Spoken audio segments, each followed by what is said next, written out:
Our penultimate fight of the evening is scheduled for 4 rounds in the cruiserweight division. Introducing first, boxing out of the blue corner to my right. Wearing red trunks with white trim, he's known to be an upset specialist that spoils the career of undefeated fighters. He comes to us from Boston, Massachusetts, Gabriel Aguilar Costa.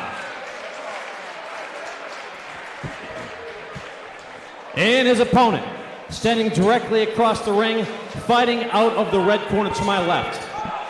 Wearing black trunks, his record impressive. 1 win, no defeats, that one big win by way of knockout. He comes to us from nearby Medford, Massachusetts, and is back tonight in the same building he made his pro debut. Jarrid, DiGangi. 4 rounds, cruiserweights.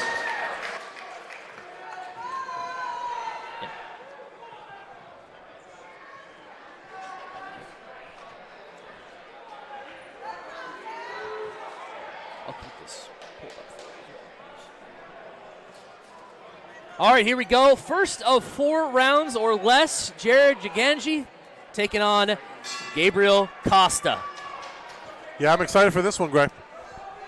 Oh yeah, I listen. This is not an easy guy to take on your second pro bout. No, definitely not. He's got wins over Chad Leoncello. He's got wins over Harold Roy as well. So when he's comfortable in there, he can box his way to victory. On the flip side, I've also seen him caught many times and knocked out. Yes. But I think Jarrid would like to be one of those guys that has done that to Gabriel Costa. The thing about Jarrid, no matter what, he's going to take his time. He's going to be patient. He's going to set things up. I know Costa's going to try to come at weird angles and confuse him, but this is the thing too with Jarrid fighting in Muay Thai and MMA as well. He's seen some of these herky-jerky styles that the traditional boxer who's only boxed since he was a child hasn't seen. They haven't seen that off timing where Jarrid really has. He's in the gym constantly with mixed martial artists and kickboxers as well as boxers. You can tell from his he just feels like a guy. I mean, I talked to him and he said boxing was his first sport. And you can tell from his style. Costa, I think, is a guy still kind of learning. Definitely. Costa is just, he's a good athlete, tough guy, not afraid to get hit, willing to get in there. Trying to study his opponent right now. But he does a lot of things, you know what I mean? Like the way he leans back. I mean, against a guy like DiGangi, who's at least 6'3". I mean, he's a big guy for a cruiserweight. I mean, doing stuff like that at DiGangi, he's going to catch it. I'll have to ask him how tall he is after the fight. We don't have a listed height for him, but I would agree with you. He's clearly over. I mean, I'm 5'11", and he was towering over me. One thing that we saw with DiGangi in his first fight was a lot more creativity and, stance switching, where in this fight, you see him a lot more, fundamental boxing, with a guy who's a little bit more, off timing in front of him. And that's what's going to service him well is his fundamentals are going to win him this fight. I feel like Costa very tentative right now to exchange with Jarrid. Yeah, you have a guy so big in front of you, good reach, and knows what he's doing with it. DiGangi's doing good things in here, being patient, going to the body. Costa came with a sneaky little overhand right. He snuck it back. I'll tell you, I called Gabriel Costa's pro debut a few years ago, and I could already see the improvements with the stance. He's slipping punches better. He believes in himself. I've wrapped his hands before. I've talked to him in the back, and he. I think he knows he can pick up a win here and there. Yeah, he believes in himself. Yeah. Got 30 seconds left here. I think Jarrid's definitely won this round, but I'll say this: it's been Costa's making it hard for him. Yeah, Costa is not going to go down at the first glance, and Jarrid really has to set things up, which he's trying to do. He's collecting his data right now. He's trying to create openings for himself. We saw against Max Da Silva, Max was not as active as Acosta is, so this is going to be a little bit of an adjustment period for DiGangi. End of first round. Hey, good end of the first round by Costa.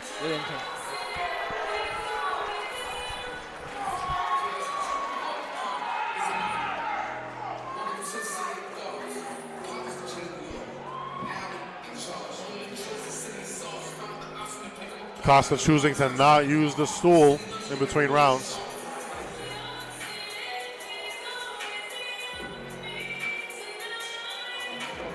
In the corner of Jarrid DiGangi, we got Sean Farley from the Haverhill Inner City Boxing Club. Sean's a great trainer. Joins us often on commentary. Sean does a really good job of articulating certain, specific techniques to his fighters. Really knows how to break things down. And I know he's been with Jarrid for a long time.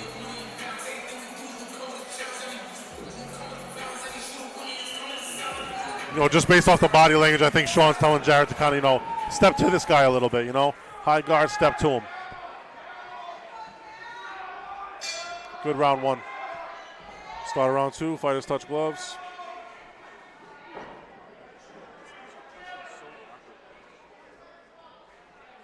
Costa's really pushing the pace here.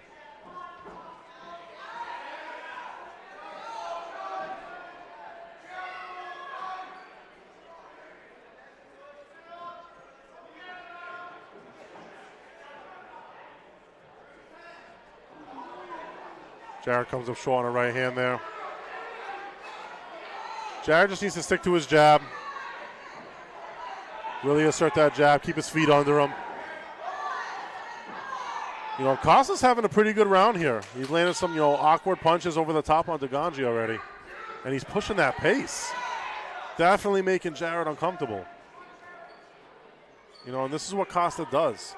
He did it to Chad Liancello. He did it to Harold Roy. These bigger guys, he's in and out, low guard. He kind of leans back awkwardly and just kind of lunges in and gets out of there. DiGangi has to focus on his fundamentals. Jabbing to the chest, right hands to the body. Yeah, punches like that are going to serve DiGangi much better.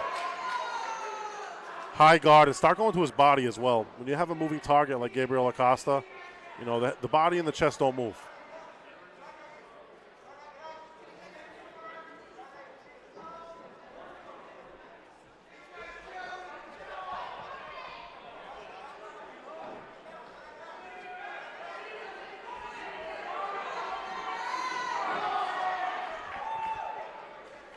DiGangi can't seem to find the range with his right hand.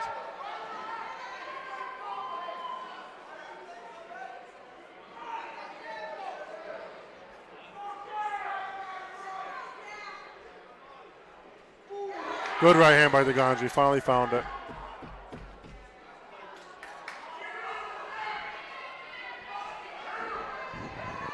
Costa coming forward again.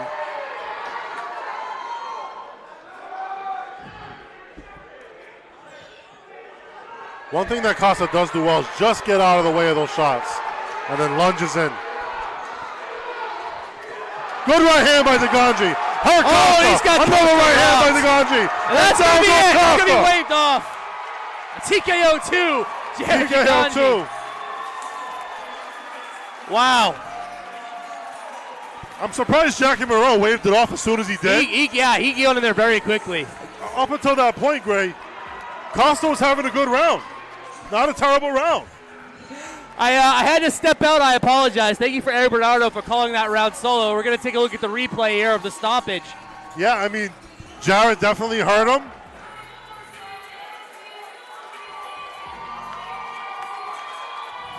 Three consecutive rights followed up by the left. Morrell comes right in, waves it off. Didn't really give him a chance to for a it seemed like DiGangi was having a hard time finding his range, but then he finally found it at the end of the round to land those big right hands.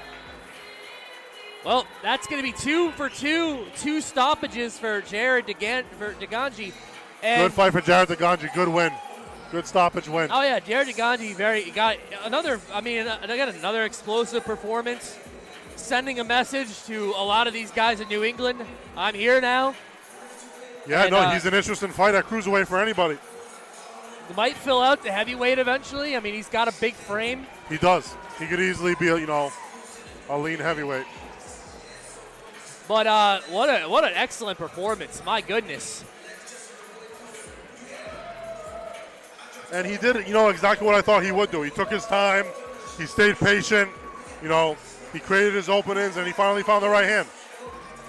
Costa's a hard guy at the time, and finally when he found that right hand, killer instinct kicked in. Yeah, I think Jackie's probably telling him why he stopped the fight like he did. Maybe giving him some pointers as well. But No, that's a great win. Like I said, they took a bit of a risk in their second fight. Yeah. And congrats to Jarrid and Sean. Yeah, I'm excited to see it, and I'm excited to see what those what they're cooking up for the future.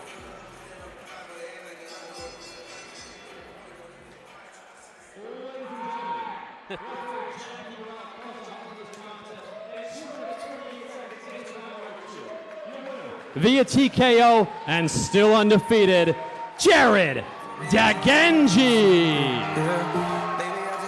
Good win for Jarrid DiGangi. 2-0 for Jarrid DiGangi.